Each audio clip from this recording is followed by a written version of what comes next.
நம்ம தலைவர் super star Rajinikanth பற்றி நடிகர் விஜய் ஆண்டனி என்ன சொல்லியிருக்காருன்னு பார்ப்போமா?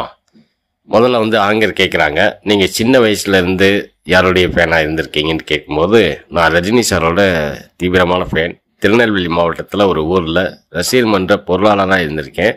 ரஜினி மன்றத்தில், அதாவது அந்த காலத்தில் அண்ணாமலை ரசிகர் மன்ற பொருளாளராக இருந்திருக்கேன்.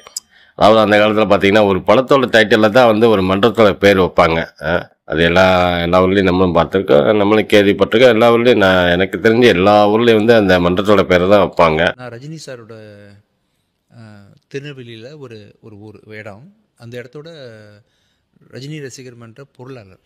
மேலும் ரஜினி சார் எவ்வளவு ஹம்பிளா அடக்கமா எவ்வளவு பெரிய வெற்றிகளை பார்த்துருக்கிறாரு. மற்றவங்களோட பழகிறது மைண்டை ஃப்ரீயாக வச்சுக்கிட்டு, எவ்வளோ பெரிய ஆட்கள் வெற்றிகள் மைண்டில் இருந்தாலுமே அதை க்ளீன் பண்ணிக்கிட்டு மறுபடியும் ஹம்பிளாக அதே பணிவோடு இருக்கிற விஷயம் அது ரஜினி சார்கிட்ட தான் பார்க்குறேன் அப்படின்னு தலைவரை பற்றி பல விஷயங்களை அப்படியே சொல்லிக்கிட்டே இருக்கிறாரு.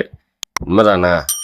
எவ்வளோ பெரிய வெற்றிகளை பார்த்தவர், எவ்வளோ பெரிய சவாலை சந்தித்தவர், அதெல்லாம் பார்க்கும்போது தலைவர் இவ்வளோ சிம்பிளாக, எவ்வளோ பெரிய மனுஷன், என்னடா இவ்வளோ ரொம்ப சிம்பிளாக இருக்கிறாரு. எத்தனை வெற்றியில பார்த்து எவ்வளவு உச்சத்துல இருக்கிறோம். இவ்வளோ தலைவர் இவ்வளவு அடக்கமா நல்லா பணிவா இருக்கிறாருன்னு எல்லாரும் ஆச்சரியப்படுறாங்க.